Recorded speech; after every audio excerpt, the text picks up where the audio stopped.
Halo Sobat Komi, di video kali ini kita akan membahas sebuah film yang berjudul Extraction 2. Film yang dirilis pada tahun 2023 ini menceritakan tentang misi penyelamatan sebuah keluarga gangster yang keji dan kejam dari sebuah penjara tempat di mana mereka ditahan.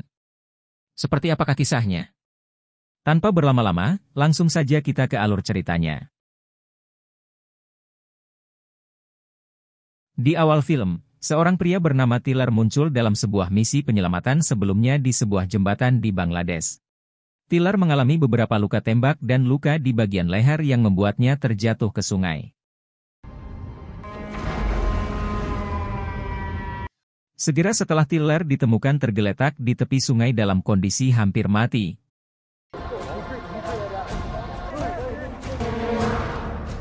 Kemudian ia dibawa ke Dubai untuk perawatan lebih lanjut.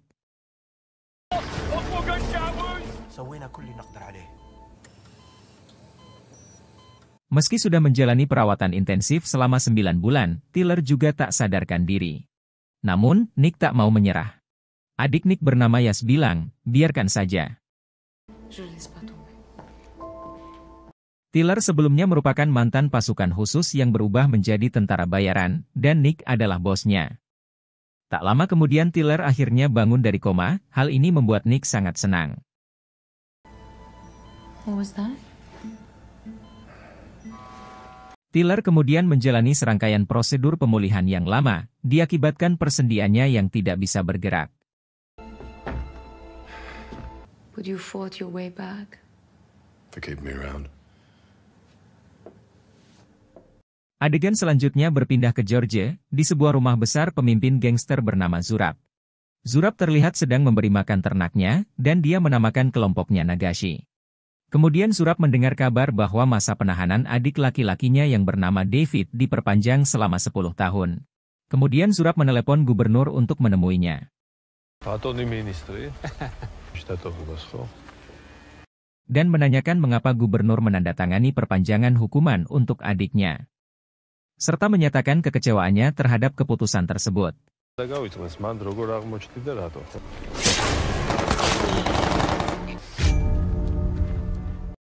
Setelah beberapa minggu, Tiller akhirnya keluar dari rumah sakit. Nick dan Yas segera membawanya ke rumah persembunyian di Austria. Tiller berencana akan menghabiskan masa pensiunnya di tempat tersebut. A gift. You're gonna like it here. Anything you want. Enjoy retirement! Sejak hari itu Tiller mulai membangun kehidupan barunya, meskipun masih sulit melupakan anaknya yang sudah meninggal. Dia selalu berusaha melakukan apa yang dia sukai.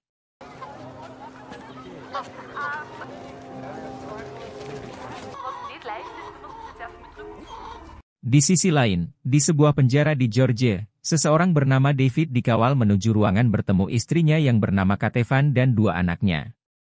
David adalah adik laki-laki Zurab. Dan setelah mendengar pemberitahuan penahanan lanjutan, dia meminta keluarganya untuk masuk penjara bersamanya. Sang istri sudah bosan dengan sikap David yang selalu egois sebagai seorang ayah. Dia berpikir seharusnya David membiarkan anak-anaknya hidup normal, tapi dia malah mengancam akan merawat kedua anak mereka sendiri jika Katevan ingin keluar dari penjara. Ketika David meninggalkan selnya, Katevan pun menangis. Melihat ibunya menangis, anak pertamanya yang bernama Sandro lalu mendekatinya. Ternyata Sandro sering dihasut oleh ayahnya untuk tetap setia kepada geng Nagashi, maka dari itu Sandro selalu membenarkan perkataan ayahnya. Di sisi lain, ketika Tiller datang ke rumahnya, dia terheran-heran melihat pria misterius yang sedang duduk diam di depan rumahnya sambil minum secangkir teh. Pria misterius itu mengatakan maksud dan tujuannya ingin memberi Tiller pekerjaan. Namun, Tiller menolak dan menyuruhnya pergi.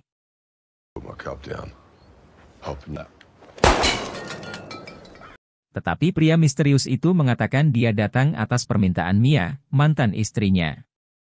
Pria itu menjelaskan bahwa saudara perempuan mantan istrinya yang bernama Katevan sedang dalam kesulitan, yaitu terpaksa hidup di penjara bersama kedua anaknya oleh suaminya, yaitu David. Tiller diminta untuk membebaskannya dari penjara tersebut. Lalu pria misterius itu menjelaskan, siapa yang akan dihadapi Tiller? Menurut penjelasannya, Nagashi merupakan kelompok yang sangat berkuasa di Georgia. Mereka dibentuk oleh Zurab dan David dari awal hingga menjadi penguasa. Mereka terbiasa hidup di jalanan, menjadi pengedar narkoba, bahkan menjadi pembunuh bayaran. Jika ada yang berani menghalangi, mereka akan mati dengan kematian yang mengerikan. Oleh karena itu, Tiller harus menyelinap masuk ke dalam penjara agar David tidak mengetahuinya. Setelah menjelaskan semua detail misi yang diberikan, pria misterius itu memberikan waktu 6 minggu kepada Tiller untuk mempersiapkan dan memulihkan tubuhnya. Tiller pun segera menelepon Nick dan mengatakan kepadanya bahwa dia belum akan pensiun. Awalnya Nick melarangnya untuk menjadi tentara bayaran lagi, tetapi Tiller bersikeras untuk melakukannya.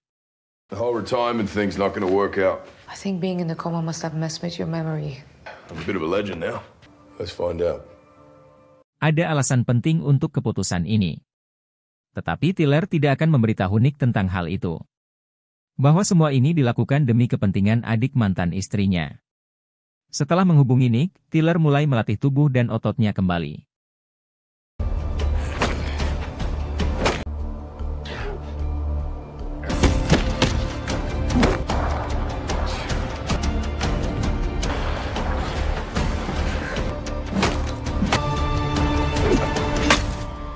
Singkat cerita, misi yang ditunggu-tunggu pun tiba. 2 mobil yang dipimpin oleh Nick telah pergi ke wilayah penjara. Di dalam penjara, seorang sipir yang mereka suap telah menempatkan tanda petunjuk arah di mana Katevan dan putranya di penjara. Alpha, teams 2 and 3, standing by. Sipir ini juga mematikan semua kamera keamanan.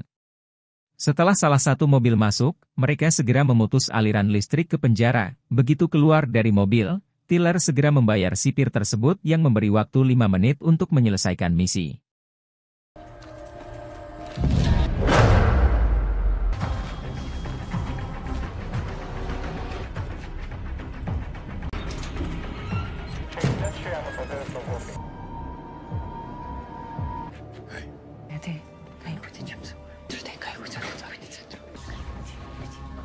Stay close. Awalnya semuanya berjalan baik dan terkendali. Sampai sebuah boneka terjatuh ke lantai.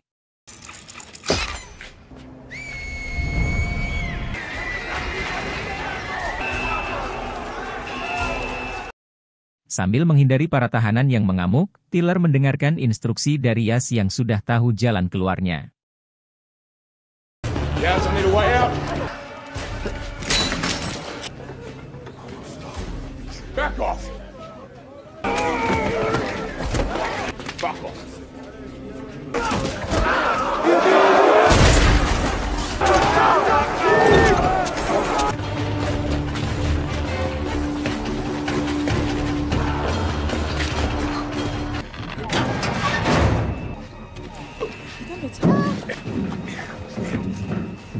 Tetapi ketika mereka hampir keluar, David tiba-tiba menyerang Tiller hingga akhirnya David terbunuh.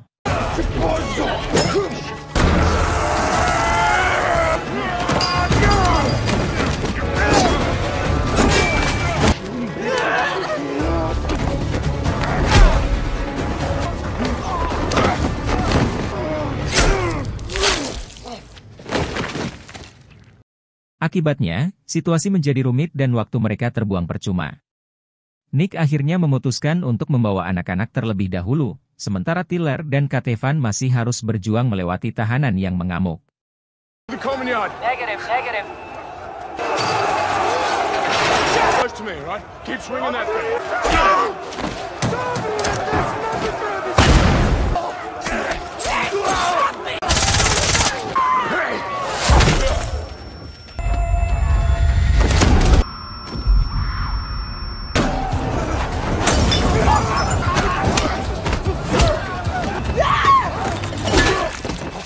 Akhirnya Tiller berhasil membawa Katevan ke lokasi penjemputan.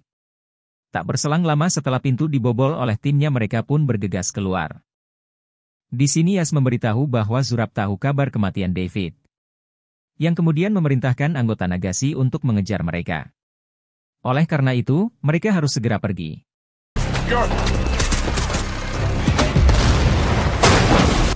Put those on, get on the floor. Di perjalanan, orang Zurab muncul dan menyerang sehingga terjadi kejar-kejaran dan baku tembak. Got it. Nick, get rid of these guys.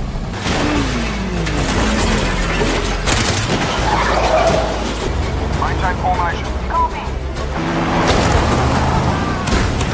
Stack up. Don't let them between us. Straight ahead. Hang on tight.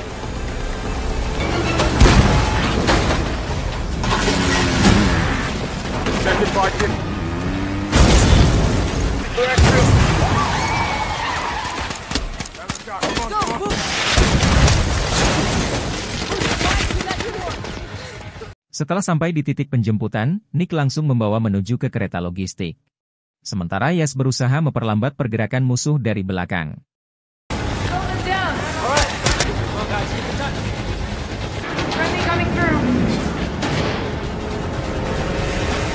Saat kereta sudah keluar dari pabrik, helikopter anak buah Zurab menyerang mereka.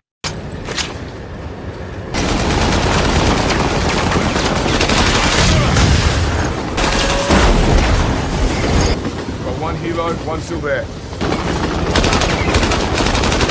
Namun anak buah Zurab berhasil menyusup ke kereta. Nick pun langsung menyerang mereka dan tidak membiarkan mereka mendekati Katevan dan anak-anaknya.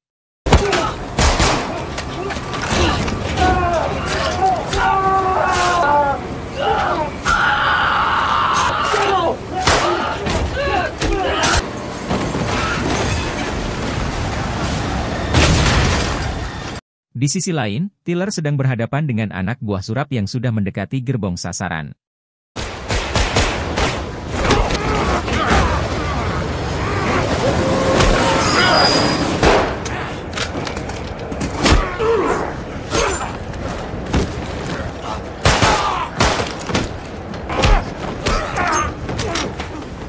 Nick, you good? Setelah itu Tiller membantu Nick yang sempat tertusuk di bagian dada. Shit, get down!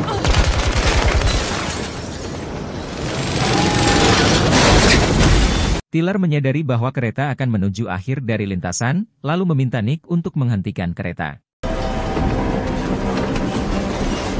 Stop the train, Nick. Namun sayang, akibat tembakan membuat rem kereta patah. Kemudian mereka bergegas memasang sabuk pengaman. Team's waiting for us at the end of the line.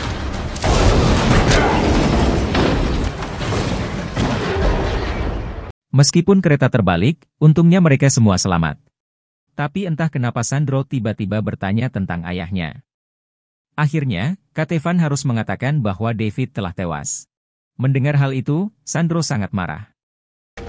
Mama said that. Mama sen yarmodis. Did you kill him? Tiller mencoba menjelaskan bahwa David mencoba membunuh ibunya, tetapi wajah Sandro masih menunjukkan kemarahan.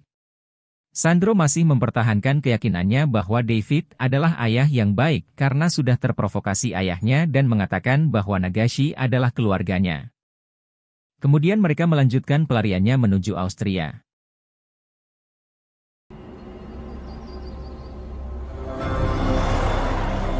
Di tempat lain, Zurab berkumpul dengan para pemimpin geng lain yang juga berduka atas kematian David.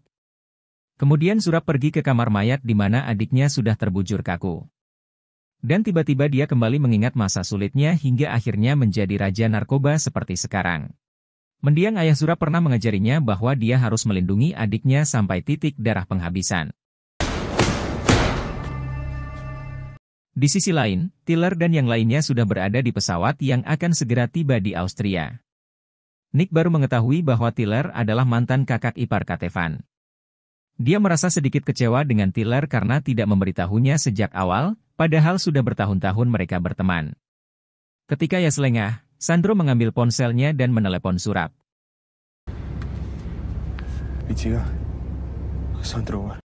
Sandro bertanya kepadanya apakah ayahnya yang ingin membunuh keluarganya sendiri. Zurab pun berbohong dan mengatakan bahwa ibunya yang jahat. Mendengar hal tersebut, Sandro pun membocorkan lokasi mereka.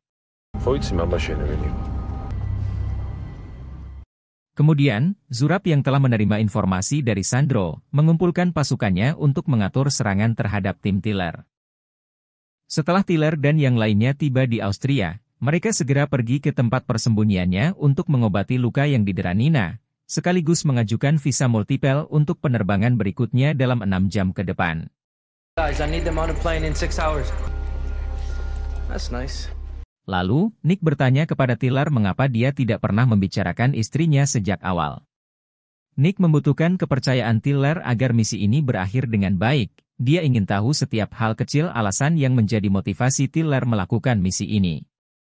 Kemudian Sandro menemui Tiller dan bertanya apakah ibunya membayarnya untuk membunuh ayahnya. Tiller menyangkal dan mengatakan bahwa ibunya melakukan segalanya agar Sandro dan Nina tidak tinggal di penjara. Tetapi Sandro menjelaskan bahwa ayahnya mengambil mereka ke penjara untuk melindungi mereka dari musuh Nagashi yang ingin membunuh mereka. Menurut Sandro, seorang ayah yang baik tidak akan meninggalkan anaknya. Mendengar hal tersebut, Tiller sempat terdiam sebelum menjelaskan bahwa dia juga mempunyai anak yang sekarang mungkin seumuran dengan Sandro. Dia terakhir kali melihat anaknya tersebut di rumah dalam keadaan sakit dan terpaksa meninggalkannya selama misi di Afghanistan. Menurut Tiller, saat ini Katevan selalu bersama David untuk melindungi mereka, meskipun seringkali dilecehkan. And you're right, mate. She stayed with your father for years to keep you and your sister safe. Jadi Tiller meminta Sandro untuk melindungi ibunya, bukan malah membela ayahnya. Lalu tiba-tiba Sandro meminta maaf kepada Tiller karena pasukan Zurab telah mengetahui keberadaan mereka. I'm sorry. Oh, kid, what did you do? Sontak Tiller pun langsung mengingatkan yang lain untuk segera berkemas. Walk calmly out the front door. The garage, use the channel and check the sandwich with me. Ketika situasi genting, Sandro malah berkomunikasi dengan Zurab melalui pesan singkat. Katevani tidak menyangka kalau Sandro bisa melakukan hal tersebut. Dia marah karena Sandro masih belum paham kalau Zurab adalah orang jahat, tapi mereka tidak punya banyak waktu untuk bertengkar karena anggota Nagashi sudah mulai menyerang tempat itu.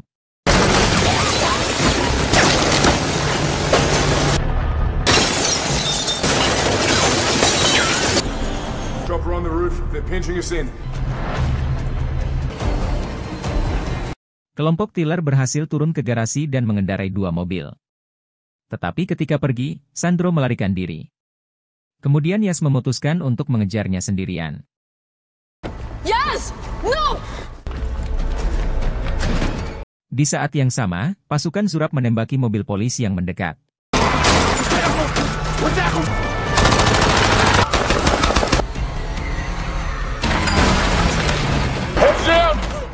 Sementara itu Sandro sudah berada di dekat mobil Zurab dan Yas mencoba meyakinkannya untuk kembali, namun Sandro justru memilih pamannya. 어디 무게신이에요, 모두요. 어디 괜찮아. 아직히 담배 로드. Oh, you're right. You're right.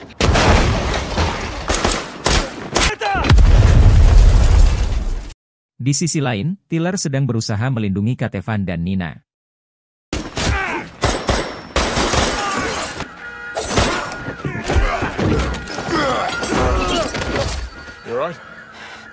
Kemudian Tiller mengemudikan mobilnya ke tempat yang aman dan membantu Yas dan juga Nick yang mulai kewalahan.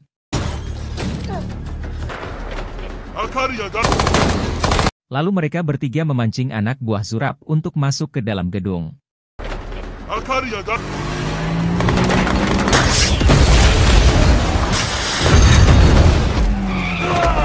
Stay here.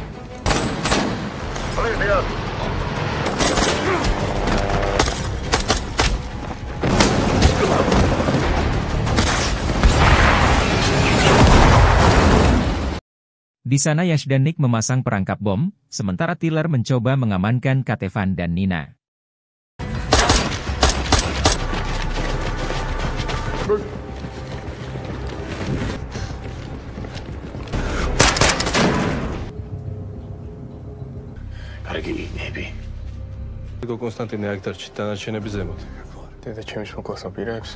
Di dalam mobil, Sandro bertanya apakah Zurab ingin membunuh ibunya. Sang kakak yang ditugaskan untuk menjaganya menjawab bahwa jika dia ingin Katevan tetap hidup, seharusnya dia tidak menghubungi Zurab. Hal itu membuat Sandro sadar akan perkataan ibunya. Kembali ke atap, Yas dan Nick berhasil keluar dari langit-langit dan langsung menyerang anak buah Zurab yang berjaga.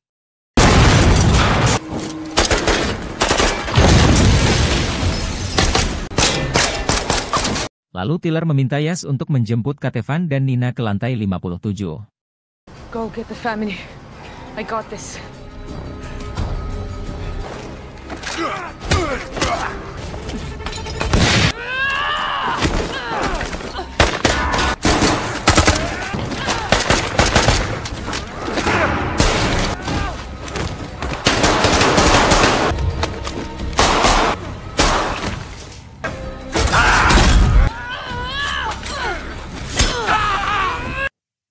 Sementara itu di atap, musuh berhasil memukul Nick hingga terjatuh di atap kaca dan pingsan.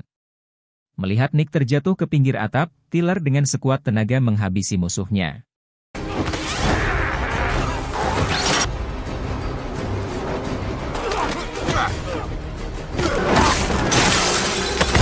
Kemudian dengan cepat Tiller menerjang jendela untuk menyelamatkan Nick.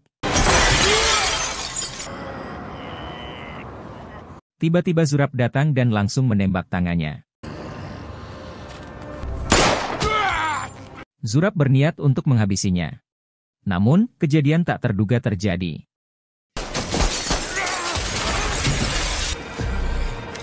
You trust me? Nick kemudian pergi mencari Katevan dan Nina untuk membawa mereka pergi.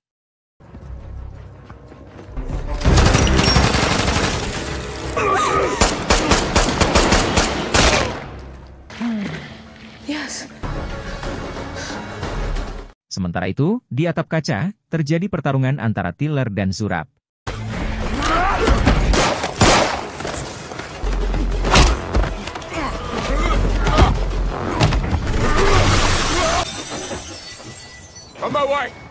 Zurab terjeblos ke bawah, tetapi bangkit kembali dan langsung menuju ke atap.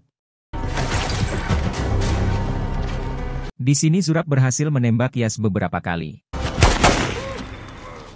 Dengan cepat Tiller membawanya ke helikopter, dan akhirnya mereka berhasil melarikan diri dari gedung itu.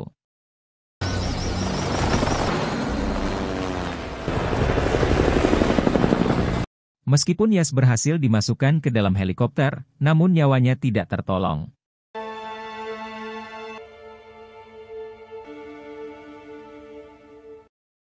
Singkat cerita, mereka tiba di rumah Tiller, dan semua beristirahat kecuali Nick yang masih sedih atas kematian saudara satu-satunya.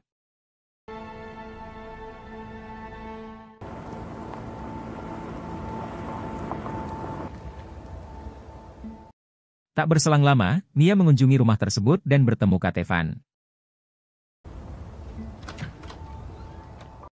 Di tempat lain, Paman Zurab memberitahu bahwa kepolisian Austria sedang mencari mereka.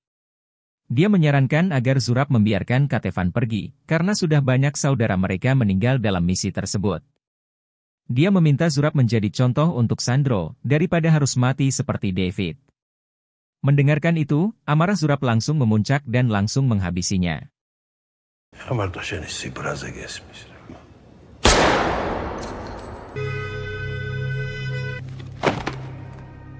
Hal ini semakin menyadarkan Sandro akan kekejaman Zurab. Kemudian Zurab menghubungi Tiller untuk bernegosiasi. Zurab berjanji akan membawa Sandro ke sebuah gereja. Tanpa membuang waktu, Tiller segera menyiapkan senjatanya dan bersiap pergi seorang diri. Dia pun meminta Nick untuk menjaga Mia dan yang lainnya. Don't do this. Tyler!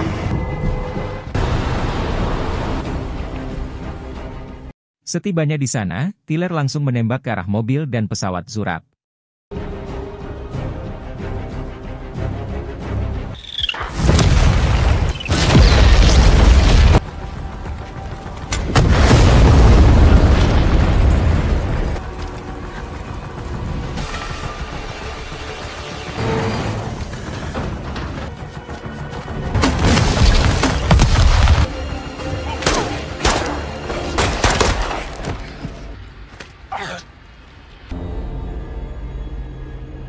Lalu Tiller mengejar Zurab yang masuk ke dalam gereja.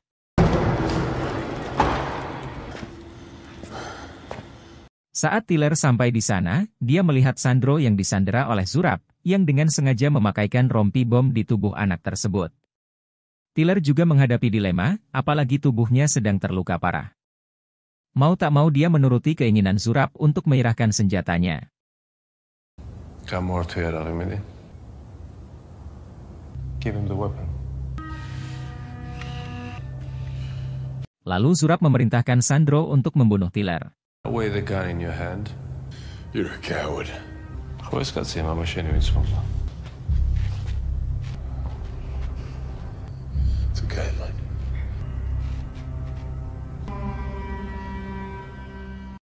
Tetapi ketika Sandro tidak mau melakukannya, Zurab memutuskan untuk melakukannya sendiri. Untungnya Nick datang tepat waktu. Put the gun down.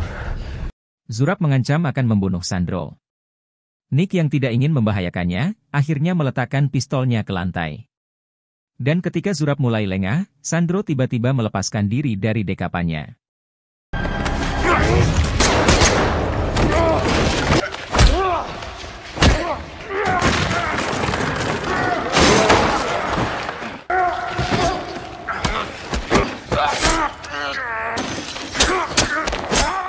Dan saat Tiller tengah melawan Zurab, Sandro diam-diam melepaskan rompi bomnya.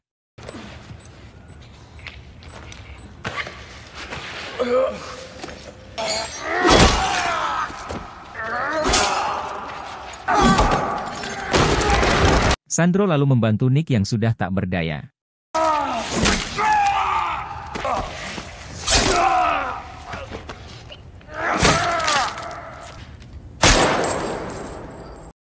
Di sisi lain, Tiller berhasil menghabisi Zurab, meski dia terluka parah. Tak lama kemudian, polisi datang dan mengamankan mereka. Beberapa waktu kemudian, Nick terlihat dirawat di sebuah penjara, dan kemudian Tiller ditemui oleh Mia yang menjelaskan keluarga Katevan dalam perlindungan saksi. Pihak Amerika juga telah membekukan semua aset milik Zurab dan David.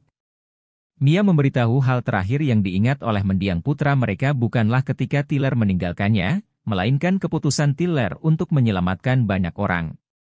Dia mengaku bahwa putra mereka ingin seberani ayahnya. Goodbye, Tyler. Di akhir film, Tiller dibawa ke sebuah tempat rahasia untuk bertemu seseorang.